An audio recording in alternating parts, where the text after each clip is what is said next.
This is an old man from Mount Kulal.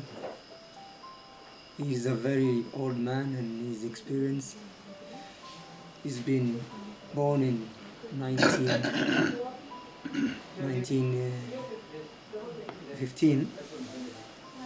Now he's got a lot of culture in his mind. So we want to interview and ask him on how the Samburu have been living before and how presently they are living and how their culture have been affected in between the years. Ngolo kisimate neti yake. Kisimaka tokol. Antua kisimata ata. Tuangare. Ngolo ngai. Bongo range nongo pene bongo anga prangai. Ni bongo anga prangai. Na wuge mongai. Alo tu ni ndo wana. Na adu aga tu mugo ngoi ri nyana kwaja. Ngoi ri na. Ni yelo mon. Na douni. Iye. Ne je ngini njo yosom. Ngai njo yosom. Ne je gi. Na mono ndo mono ngwan. Ngwan. Ne je gi. Anda windai sire do no idai. Anda anya ko madara windai. Ta no idai amakara ko ndai som na ndo muntu. Ara ko ndai som. No danga inera un tari nera un kitu. One of my passions in life has been always to listen to stories of people who have been there in the past. And the reason why I've been interested in that is that there's so much that has not been written down, and also our people are mainly storytellers. You start getting the stories from oral communication from our people. So sometime back in 1996, I was discussing with a friend of mine who is from the Samburu community called Learamo. And Learamo told me that in his own village, there is a prophet that I need to interview. He had become interested in my story by telling him that I'm looking for people anywhere in Kenya that have a story that I can share with other Kenyans. So what I did is that I said to Learamo, where is this place that this man resides? And Learamo told me it is a place called Mount Kulal. And I have to confess that even at that particular time, I could not remember what where Mount Kulal was in Kenya. But when he showed me the place, something struck me at the back of my mind.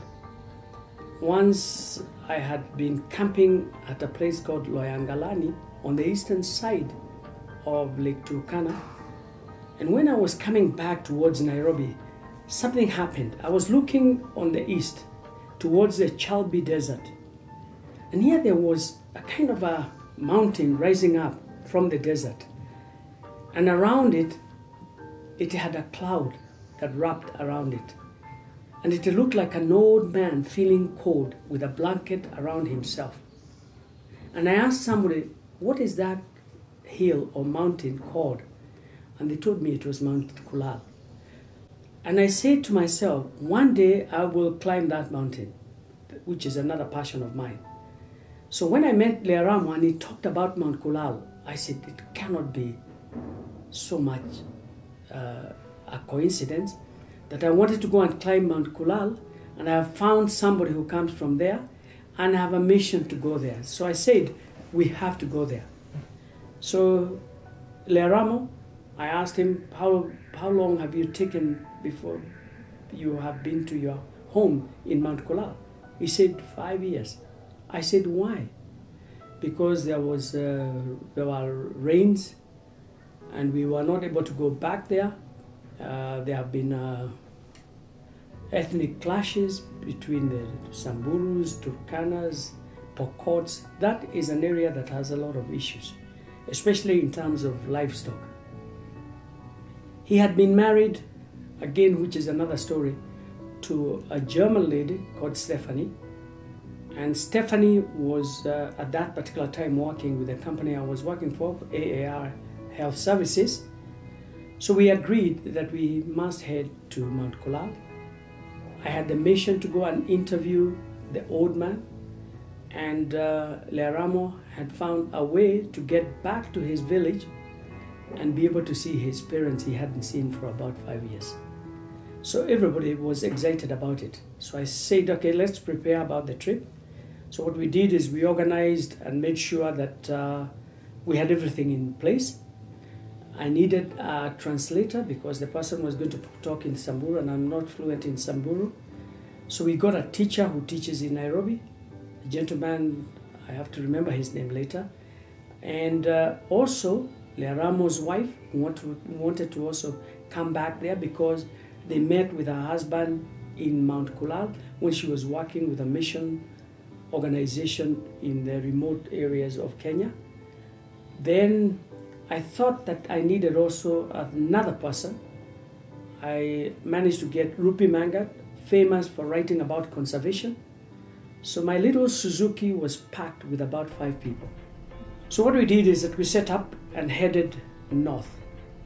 The first day was tough, but it's not as tough as what we found afterwards. So we ended up reaching in Baragoi. Baragoi, for those people who know about Kenya, it's in one of the most remote areas in northern Kenya. But you pass through Rumuruti, you pass through Maralal, you pass towards above the cliffs of the Suguta Valley, an area which is supposed to be the hottest spot in Kenya. You go down towards Baragoi, but once we got to Baragoi, we stopped there. So we slept in Baragoi because as we reached there, and we were trying to find out whether there are many vehicles going beyond Baragoi, everybody kept on saying they haven't seen any tourist vehicles going north of Baragoi for the last 5 or 6 years. The only vehicles which needed to be escorted were the ones trying to take food stuff to the unfortunate people who did not have enough food. So what we did is that early in the morning, we woke up. Now, my car was starting to get battering because the road is a bit, because of those big trucks, they had dark side and side, so when you take a small car, it gets being held underneath. So when I was discussing with one of the guys who knows how to drive in those particular areas, he says, either you step on the side, the problem is that if you step on the side, because of the thorns and very tough, whatever, they can pierce into your tires.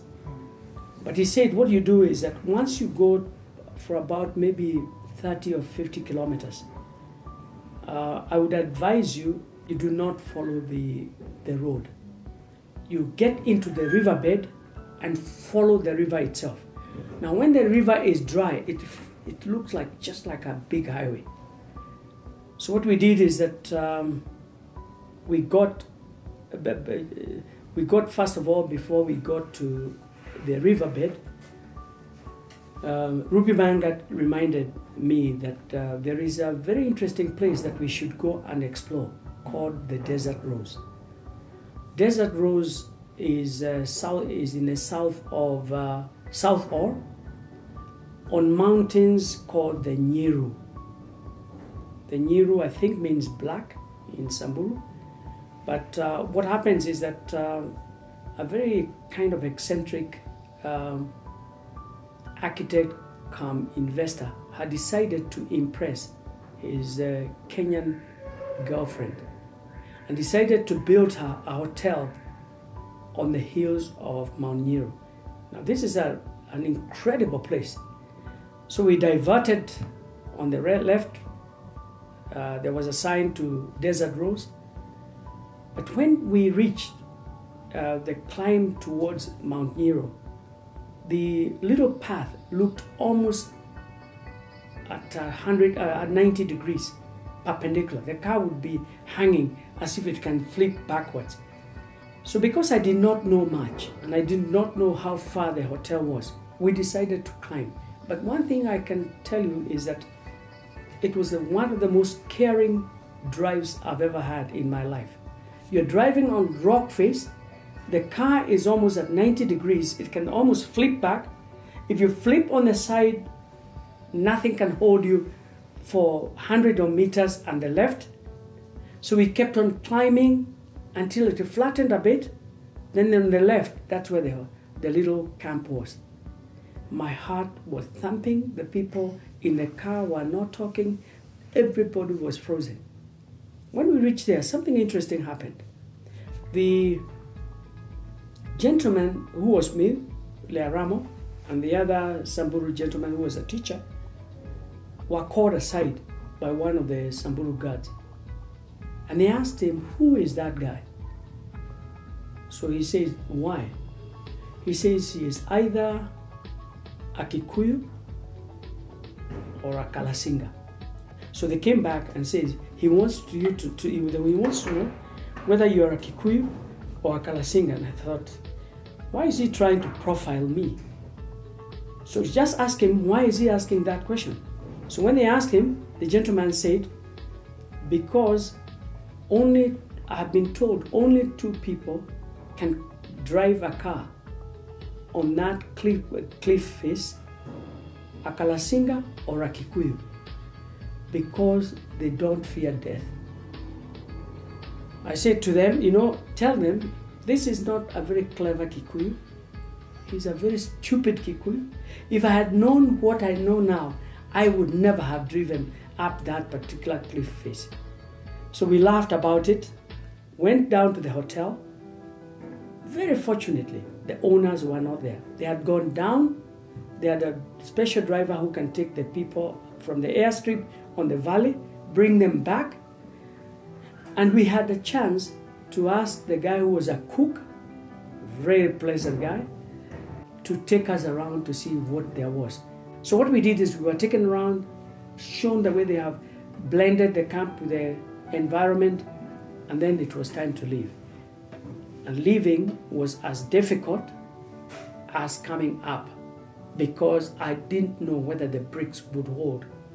But fortunately, we managed to get to the bottom. Down to the valley, back to the main road, getting back into now the laga, following the riverbed, finding people with camels on the side, all sorts of animals in the valley, inside the gully. Then, after driving for a very long time, we came to a place where we needed to come out.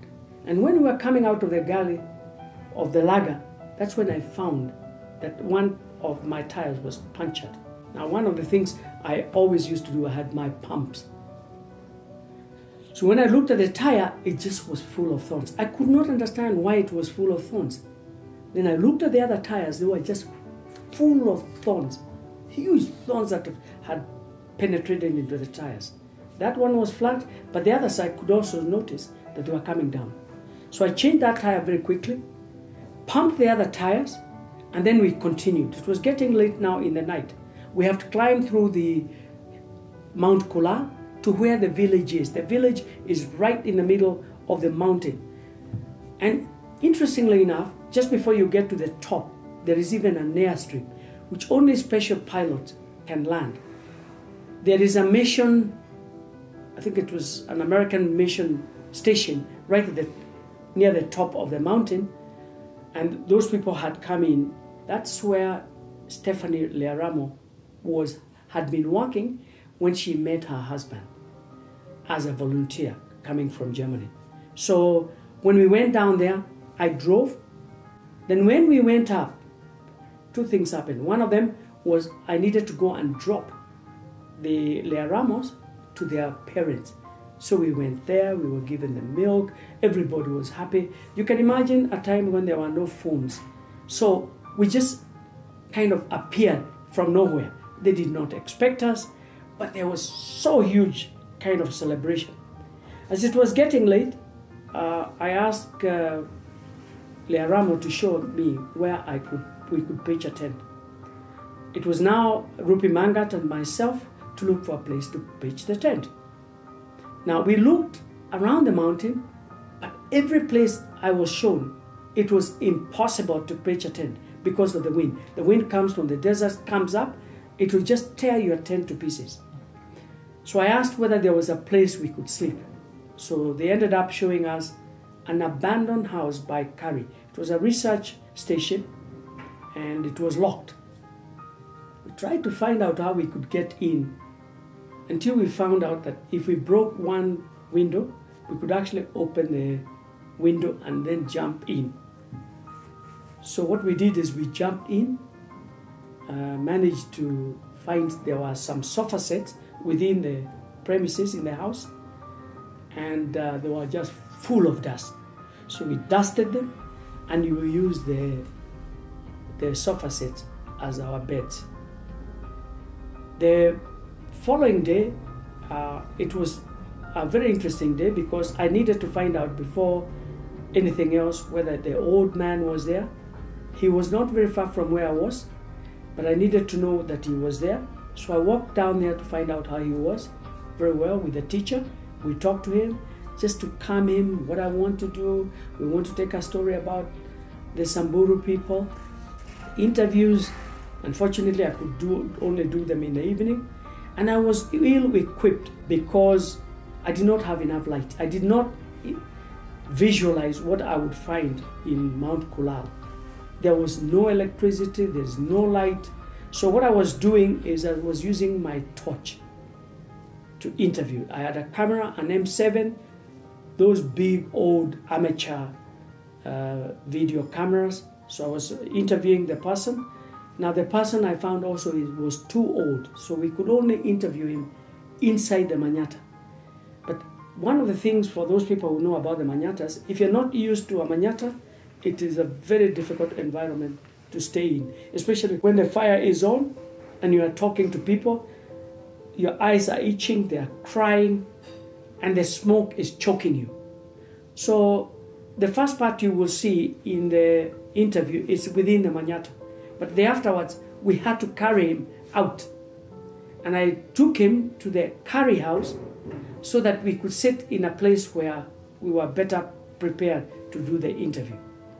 But the interesting thing is that he had stories. There was a translator. I had worked out what the questions I wanted to ask, the background of the Samburus being in Mount Kulal, the issues of the Samburu culture, and his role as a member of the society. Now, one of the things he does talk, is about the origin of the Samburu. For those people who know about it, about the climbing through the ladder and coming down, the issue of the way the cows were given by God to them, all those kind of stories are the stories that you find with this old man. I have retained the tape. I hope the researchers will be able to extract more stories from it, because I think it is very rich in talking about the Samburu culture. Madara madanda ingai, Yelabagi, Tanandama, Elabu, Tanaragara, Leseran, and then this, Aurlangai, Lemevelve, and Jamagi, Nachamungai, Nandomai, Nachamungai, Yomuel, and Yomuel, and Dormal, Orero, Ayo, Daingai, Yonaga, Yolgudo, Dalayu.